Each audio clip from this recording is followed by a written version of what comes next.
Assalamualaikum warahmatullahi wabarakatuh. Kembali lagi dengan saya, Normalika, asisten praktikum konstruksi alat ukur. Bagaimana kabarnya hari ini teman-teman? Semoga selalu sehat ya. Baik, kita hari ini akan pelajari mengenai analisis item tes kognitif menggunakan item for Windows 32 bit.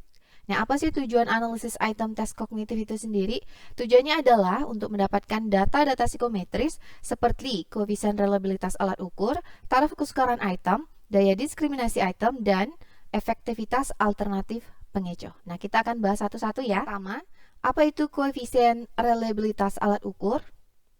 Reliabilitas sendiri itu adalah keakuratan dan juga ketepatan dari suatu alat ukur dalam prosedur pengukuran. Nah, berdasarkan bahasa, reliabilitas itu berasal dari kata reliability yang terdiri dari kata rely dan juga ability. Artinya, sejauh mana hasil suatu pengukuran itu dapat dipercaya. Suatu hasil pengukuran dapat dipercaya apabila dalam beberapa kali pelaksanaan pengukuran terhadap kelompok subjek yang sama, itu diperoleh hasil pengukuran yang relatif sama. Nah, selama aspek yang diukur dalam diri subjek itu memang belum berubah. Kemudian, taraf kesukaran item. Nah, mungkin teman-teman nanti juga akan mengenal istilah analisis tingkat kesukaran item atau tingkat kesulitan atau item difficulty, itu sama saja ya. Nah, itu adalah suatu pernyataan tentang seberapa sulit atau seberapa mudah sebuah butir soal bagi peserta tes. Nah, taraf kesukaran item atau tingkat kesukaran item itu biasanya disimbolkan dengan huruf P. Nah, ini adalah rasio antara penjawab item dengan benar dan banyaknya penjawab item tersebut. Tingkat kesukaran ini umumnya dinyatakan dalam bentuk indeks yang kemudian disebut dengan indeks tingkat kesukaran. Nah, indeks tingkat kesukaran itu bergerak antara 0 sampai dengan 1. Tingkat kesukaran item itu dapat diperoleh dengan menghitung jumlah peserta tes yang menjawab betul pada soal tersebut dibagi jumlah seluruh peserta. Selanjutnya, daya diskriminasi item atau sering disebut sebagai daya beda item. Nah, ini adalah parameter yang paling penting dalam tes psikologi karena ini menunjukkan sejauh mana item mampu membedakan antara individu atau kelompok individu yang memiliki dan yang tidak memiliki atribut yang diukur. Artinya apa? Artinya bahwa item yang memiliki daya beda yang tinggi itu harus memiliki skor yang tinggi pada individu yang memiliki atribut yang diukur dan skor yang rendah pada individu yang tidak memiliki atribut yang diukur. Nah, indeks diskriminasi item itu disimbolkan dengan huruf D. Nah, ini secara sederhana didefinisikan sebagai perbedaan proporsi penjawab item dengan benar antara kelompok tinggi dengan kelompok rendah. Sebuah item dikatakan memiliki daya beda tinggi jika item tersebut mampu membedakan antara subjek yang bersikap positif dengan subjek yang bersikap negatif. Sedangkan untuk sebuah tes intelijensi, sebuah item dikatakan memiliki daya beda tinggi jika item tersebut mampu membedakan subjek yang memiliki kemampuan tinggi kelompok tinggi dan juga subjek yang memiliki kemampuan rendah kelompok rendah. Artinya apa? Artinya bahwa suatu item haruslah dijawab dengan benar oleh semua atau sebagian besar subjek kelompok tinggi dan tidak dapat dijawab dengan benar oleh semua subjek atau sebagian besar subjek kelompok rendah. Itu adalah menurut Profesor Azwar tahun 2007. Nah, analisis indeks diskriminasi item menurut Murphy dan David Sofer tahun 2003, jika suatu tes dan suatu item itu mengukur hal yang sama, maka diharapkan bahwa orang yang mengerjakan tes dengan baik akan menjawab pertanyaan atau menjawab item tersebut dengan benar, dan orang yang mengerjakan tes dengan buruk menjawab item tersebut dengan salah. Dengan kata lain, item yang memiliki daya diskriminasi yang baik itu mampu membedakan antara orang yang mengerjakan tes dengan baik dan orang yang mengerjakan tes dengan buruk. Nah, nilai indeks diskriminasi itu berkisar mulai dari -1 sampai dengan +1. Yang terakhir, efektivitas alternatif pengecoh. Nah, analisis efektivitas pengecoh atau dikenal dengan kata distraktor ini dilakukan dengan menghitung peserta tes yang memilih tiap alternatif jawaban pada masing-masing butir. Misalnya, seperti yang kita ketahui bahwa setiap tes pilihan ganda itu memiliki satu pertanyaan serta beberapa pilihan jawaban. Benar demikian? Nah, di antara pilihan jawaban yang ada, hanya satu yang benar. Nah, selain jawaban yang benar tersebut, nah, itu adalah jawaban yang salah. Jawaban yang salah itulah yang dikenal dengan istilah distraktor pengecoh. Baik, apakah bisa dipahami? Ya. Selanjutnya kita akan melakukan analisis item tes kognitif menggunakan iteman. Silakan siapkan data praktikum kontur, iteman, dan juga notepad-nya. Baik, apakah sudah dibuka data praktikumnya? Silakan buka pada sheet TPA 1. Nah, pada bagian sheet TPA 1 yang berwarna biru ini adalah jumlah subjek atau subjek penelitiannya. Di sini terdapat 58 subjek. Kemudian yang berwarna orange paling atas ini adalah nomor item atau nomor soalnya dari A1, A2 sampai ke A80. Oke, jadi terdapat 80 item. Selanjutnya yang berwarna kuning ini adalah kunci jawabannya. Nah, misalnya untuk kunci jawaban A1 kuncinya adalah D, kunci jawaban A2 adalah A, kunci jawaban A3 adalah D, dan seterusnya sampai ke item nomor 80. Nah, di sini sudah ada jawaban responden ya, teman-teman ya. Nah, langkah pertama adalah silakan blok data yang ingin kita analisis. Blok semua data yang ingin kita analisis. Silakan letakkan kursornya pada bagian B8. Oke, kemudian silakan tekan Ctrl Shift, panah kanan, panah bawah. Kemudian Ctrl C atau copy. Nah, kita akan paste pada bagian atau program Notepad. Silakan buka Notepad-nya. Nah, kita letakkan pada kursornya pada bagian atas, kemudian Ctrl V atau paste. Sudah muncul seperti ini, teman-teman. Nah, selanjutnya kita perlu merapikan jarak antar skor ini karena jaraknya cukup besar di sini ya. Nah, caranya adalah silakan copy spasi antar data, Ctrl C, kemudian pilih edit, pilih replace. Pada bagian find what, silakan ditekan Ctrl V. Nah, selanjutnya pilih replace all, kemudian oke atau close. Nah, di sini sudah rapi ya. Nah, selanjutnya kita perlu melakukan penyesuaian dengan sistem iteman, di mana sebelum melakukan analisis kita harus memasukkan beberapa informasi mengenai itemnya. Nah, di sini kita perlu menyediakan 4 baris begitu. Silahkan tekan enter sebanyak 4 kali. Oke. Jika sudah, kembalikan kursornya pada bagian atas. Pada bagian baris pertama, ini akan kita isi dengan 10 karakter atau kita sebut dengan kolom saja ya. Nah, ke 10 kolom tersebut harus kita isi dengan informasi yang sesuai dengan kaidah yang sudah ditetapkan oleh iteman. Nah, untuk kolom yang pertama sampai dengan kolom ketiga, ini berisi tentang jumlah item yang akan kita analisis. Kita ingin menganalisis 80 item ya. Nah, caranya adalah tekan spasi, kemudian tekan angka 8 dan 0. Nah, bagaimana jika nanti teman-teman menganalisis item yang jumlahnya ratusan seperti itu? Maka silakan bisa langsung tuliskan misalnya 120, tuliskan 120 seperti itu. Jika dia hanya puluhan, maka kita beri spasi, kemudian tekan angka 8 dan juga 0 sesuai dengan jumlah item yang akan kita analisis. Keempat, ini blank atau tidak kita isi apa-apa, jadi dibiarkan kosong.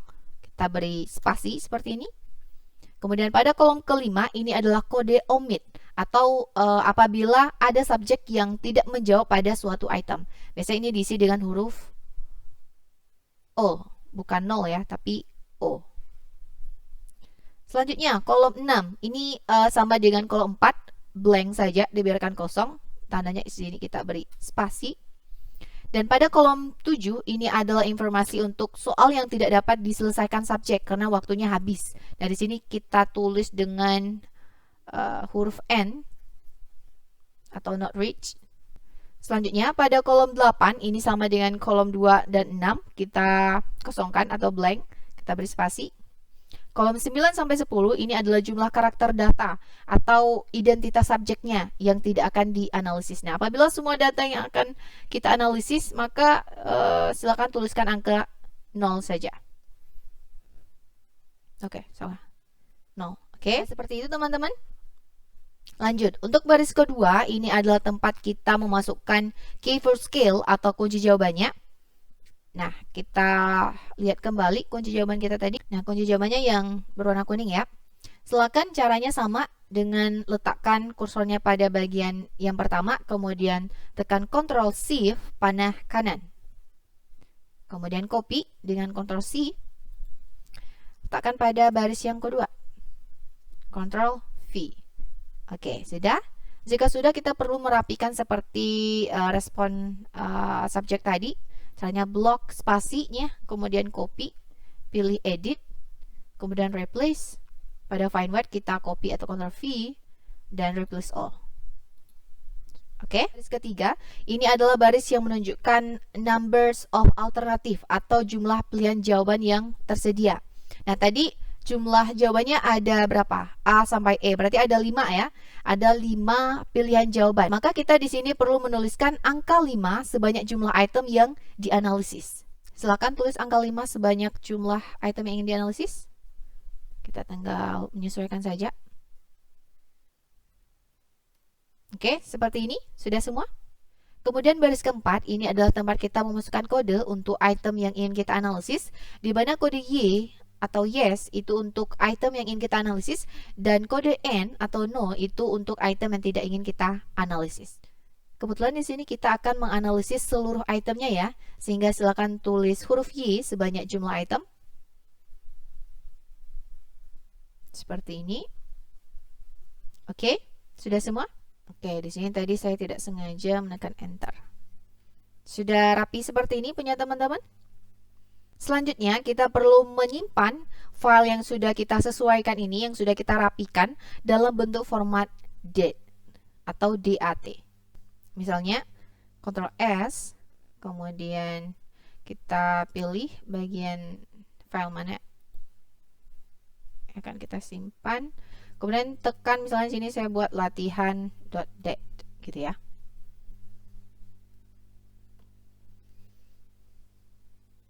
Save.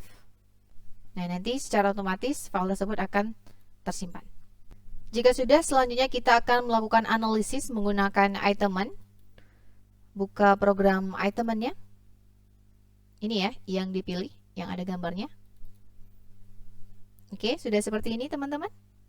Silakan klik bagian paling kiri atau konfigur pada gambar pensil. Silakan diklik.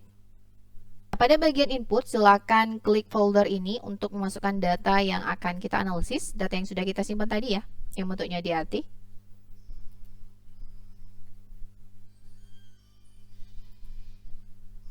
Tadi saya simpannya bagian download, ini, oke. Nah, pada bagian analisis output file name, ini adalah tempat kita memberikan nama atau memberikan nama file output nanti sesuai yang kita inginkan. File output itu file hasil analisisnya. Misalnya latihan,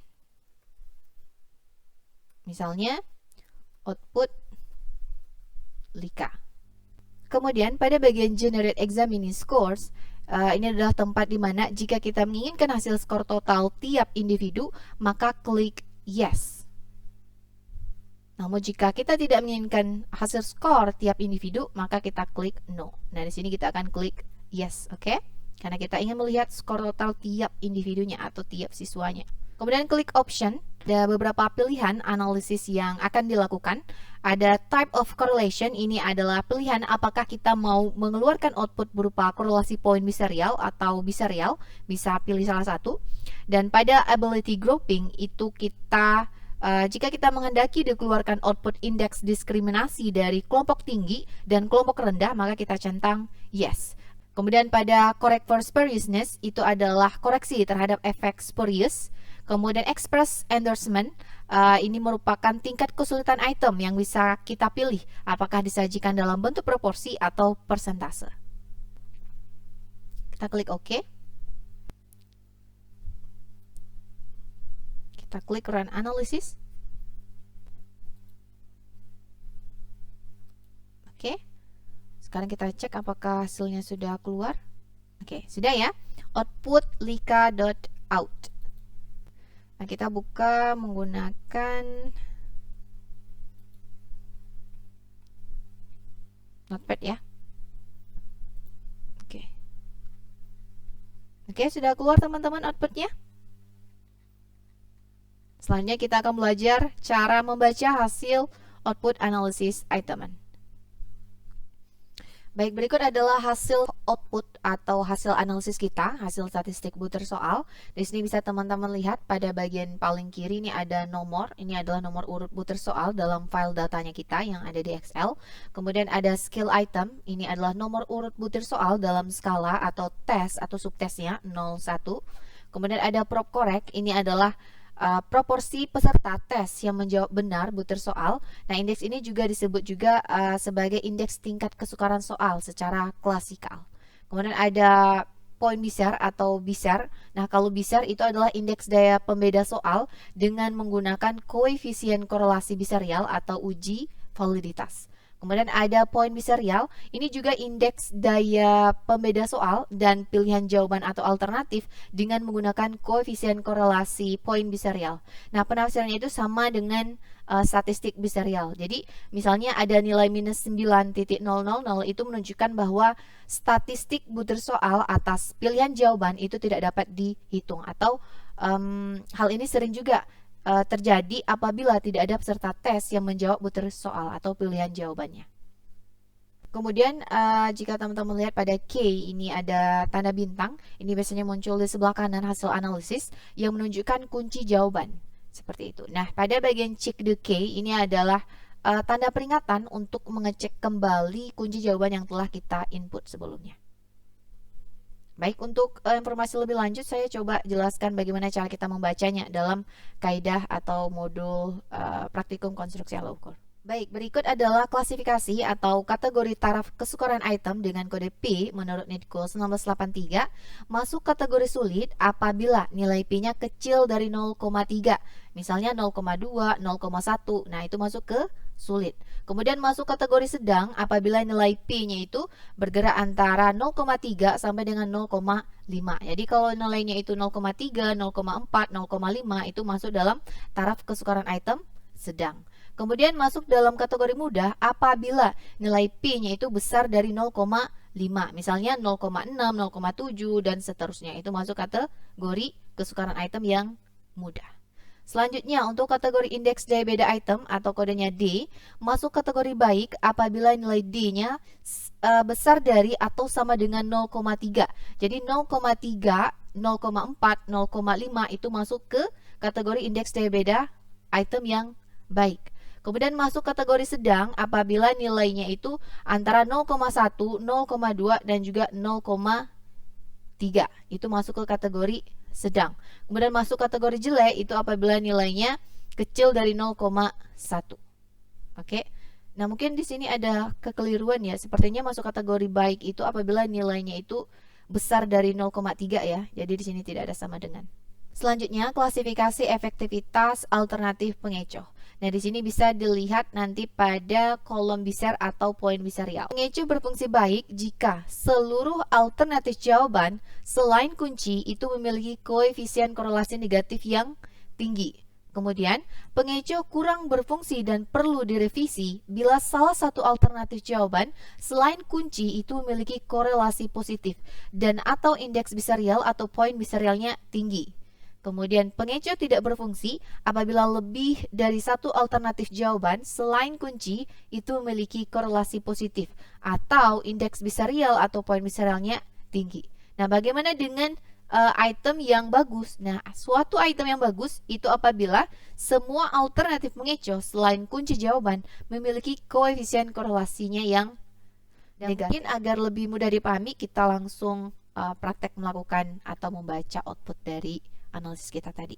Baik, sekarang kita akan praktek langsung cara membaca atau membuat interpretasi dari hasil analisis kita. Pertama, kita akan mencari taraf kesukaran item dari item nomor 1 ya. Nah, untuk melihat taraf kesukaran item itu ada pada bagian item statistik di prop correct. Oke, dari item pertama diperoleh taraf kesukaran item pada prop correct sebesar 0,36. Nah, ini masuk ke kategori mana? Sulit, sedang, atau mudah? Yaitu sedang, yaitu nilainya berada di antara 0,3 sampai 0,5, 0,36. Oke? Lanjut. Kemudian kita mencari indeks daya beda itemnya dari item nomor 1. Nah, indeks daya beda item itu bisa kita lihat di kolom poin bisarial. Nah, di sini diperoleh nilai sebesar minus 0,05. Nah, ini maksudnya kategori mana nih indeks daya bedanya? Baik, sedang, atau jelek? Untuk kategori mana? Yaitu jelek, yaitu nilainya kecil dari 0,1. Ini minus ya. Alternatif pengecoh dari item atau nomor 1. Nah, bisa kita lihat di sini. Di sini untuk kunci jawabannya adalah D. Selain kunci jawaban itu nilainya minus. Nah, itu masuk ke kategori mana? Pengecoh berfungsi baik, pengecoh kurang berfungsi dan perlu direvisi, atau pengecoh tidak berfungsi. Yaitu pengecoh berfungsi dengan baik. Kenapa? Karena seluruh alternatif jawaban selain kunci itu memiliki koefisien korelasi negatif yang tinggi atau cukup tinggi. Oke, berarti pengecohnya berfungsi dengan baik. Nah, bagaimana dengan efektivitas alternatif pengecoh pada soal nomor 2? Nah, di sini kita lihat bahwa kunci jawabannya itu adalah A, ya kan? Dengan nilai poin besar sebesar 0,03. Namun ternyata ada nih pilihan jawaban di C yang nilainya itu lebih besar, atau artinya ini lebih banyak dipilih oleh peserta. Nah, ini kenapa diberi tanda tanya? Artinya kita diminta kembali nih mengecek apakah jawaban A atau C yang lebih baik. Nah, jika ada tanda seperti ini, maka kita perlu memperhatikan nilai yang di tanda tanya ini kan positif ya. Berarti ini maksudnya ke pengecoh berfungsi mana? Berfungsi baik, berfungsi kurang baik, atau tidak berfungsi? Yaitu pengecoh kurang berfungsi dan perlu direvisi. Kenapa? Karena salah satu jawaban atau salah satu alternatif jawaban selain kunci itu memiliki korelasi positif. Oke? Salah satu alternatif jawaban itu memiliki korelasi positif atau indeks biserial atau poin biserialnya itu tinggi, lebih tinggi daripada jawabannya, kunci jawaban. Seperti itu. Lanjut, kita acak saja supaya lebih cepat. Ini sama kasusnya untuk yang efektivitas alternatif pengecoh. Jadi kita diminta untuk mengecek kembali apakah kunci jawaban itu sudah benar atau tidak, karena ternyata di pilihan jawabannya itu, alternatif jawabannya itu malah ada yang lebih banyak dipilih begitu. Berarti kita perlu mengoreksinya, atau di struktur perlu diganti. Lanjut. Di sini coba dilihat taraf kesukaran itemnya 0,74. Ini masuk mana? Masuk ke taraf kesukaran item yang mudah ya. Nah, kemudian untuk indeks daya beda itemnya 0,06. Ini maksudnya ke 0,06 masuk ke indeks daya beda item yang jelek karena nilainya itu kecil dari 0,1. Nah, di sini juga kasusnya sama, di mana ternyata alternatif jawaban lainnya malah lebih tinggi atau lebih banyak dipilih oleh peserta. Jadi perlu dikoreksi lagi.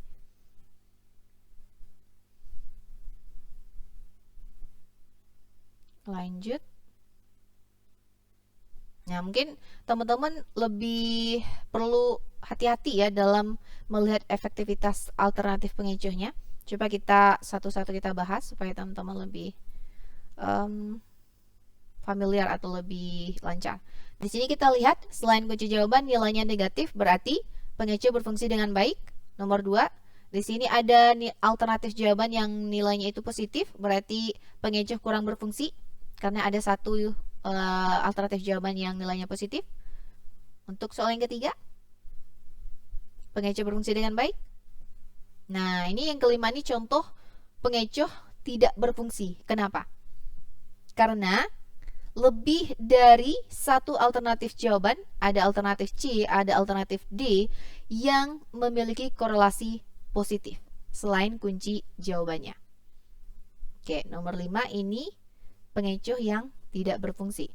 Lanjut, yang keenam. Kurang berfungsi karena ada salah satu alternatif yang nilainya positif. Nomor 7. Nah, silakan lanjutkan teman-teman. Nanti bisa laporkan hasilnya kepada asisten praktikumnya masing-masing. Oke? Barusan teman-teman sudah bisa melihat dan mengetahui taraf kesukaran item dan juga daya diskriminasi item serta alternatif pengecoh dari itemnya. Namun belum bisa mengetahui nilai koefisien reliabilitas alat ukurnya, ya kan? Nah, di mana kita bisa melihat reliabilitas alat ukur? yaitu ada pada bagian paling bawah dari output hasil analisisnya.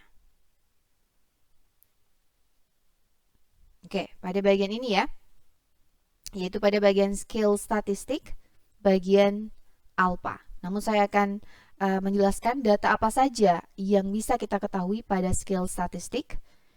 Pertama, di sini ada end of items. End of items ini adalah jumlah butir soal dalam tes atau skala yang kita analisis. Nah, untuk tes atau skala yang terdiri dari butir-butir soal dikotomi, hal ini merupakan jumlah total butir soal dalam tes atau skala. Nah, di sini jumlahnya adalah 80 item. Selanjutnya ada end of examiner. Ini adalah jumlah peserta tes yang melakukan tes pada tes kali ini, yaitu sebanyak 58 peserta. Kemudian ada min.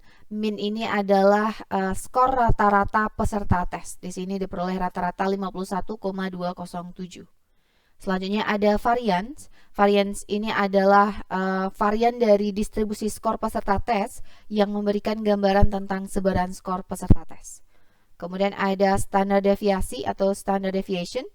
Standard deviation itu adalah atau dikenal dengan deviasi standar ya. Ini dari distribusi skor peserta tes, di mana deviasi standar adalah akar dari variance. Di sini skornya adalah 6,815. Kemudian di sini ada scale, adalah kemiringan distribusi skor peserta tes yang memberikan gambaran tentang bentuk distribusi skor peserta tes. Kemiringan, contohnya misalnya kemiringan negatif, itu menunjukkan bahwa sebagian besar skor berada pada bagian atas atau skor tinggi dari distribusi skor. Sebaliknya, kemiringan yang positif itu menunjukkan bahwa sebagian besar skor berada pada bagian skor rendah dari distribusi skor. Sedangkan kemiringan 0 itu menunjukkan bahwa skor berdistribusi secara simetris di sekitar skor rata-rata min. Kemudian ada kurtosis, adalah puncak distribusi skor yang menggambarkan kelandaian distribusi skor dibanding dengan distribusi normal. Nah, nilai positif itu menunjukkan distribusi yang lebih lancip atau memuncak. Dan nilai negatif itu menunjukkan distribusi yang lebih landai atau merata. Nah, kurtosis untuk distribusi normal itu adalah 0. Di sini adalah minus 0,831. Kemudian di bawahnya ada nilai minimum. Ini adalah skor terendah peserta tes dalam tes atau skala yang diberikan. Di sini nilainya 38,000. Kemudian ada nilai maksimum. Ini adalah skor tertinggi peserta tes dalam sebuah tes atau skala. Di sini 66,000. Kemudian ada median. Median ini adalah skor tengah, di mana 50% skor itu berada pada atau lebih rendah dari skor tersebut. Di sini 51,000. Nah, di sini ada alpha. Nah, alpha inilah koefisien reliabilitas alpha untuk tes atau skala yang merupakan indeks homogenitas tes atau skala. Koefisien alpha itu bergerak dari 0 hingga 1. Nah, koefisien alpha hanya cocok digunakan pada tes yang bukan mengukur kecepatan atau speed test dan yang hanya mengukur satu dimensi atau single tree. Di sini nilainya 0,712. Cukup baik ya. Lanjut ada SEM. SEM adalah kesalahan pengukuran standar untuk setiap tes atau skala, di mana SEM ini adalah estimate dari deviasi standar kesalahan pengukuran dalam skor tes. Di sini nilainya 3,660. Selanjutnya ada P, min P maksud saya. Min P ini adalah rata-rata tingkat kesukaran semua butir soal dalam tes secara klasikal, di mana ini dihitung dengan cara mencari rata-rata proporsi peserta tes yang menjawab benar untuk semua butir soal dalam suatu tes. Sini nilainya 0,640. Kemudian di bawahnya ada min item total. Ini adalah nilai rata-rata indeks daya pembeda dari semua soal dalam tes atau skala yang diperoleh dengan menghitung nilai rata-rata poin biserial dari semua soal dalam tes tersebut. Di sini nilainya 0,145. Di bawahnya ada min biserial. Min biserial ini adalah nilai rata-rata indeks daya pembeda juga diperoleh dengan menghitung nilai rata-rata korelasi biserial dari semua butir soal dalam tes atau skala. Selanjutnya ada max score. Ini adalah nilai maksimum dari kelompok rendah, ada 46. Ini adalah N ini dari low group, dari kelompok rendah, jumlah dari kelompok rendah 18. Dan di bawahnya ada minimal score dari kelompok tinggi, yaitu 56. Dan di sini ada N dari jumlah dari kelompok tinggi Hex Group. Ada 16. Seperti itu. Baik, sekian materi pada hari ini mengenai analisis item tes kognitif menggunakan iteman for Windows 32 bit. Semoga teman-teman semuanya paham ya. Jangan lupa untuk sering diulang. Oke? Saya akhiri, saya Normalika. Assalamualaikum warahmatullahi wabarakatuh. Have a good day.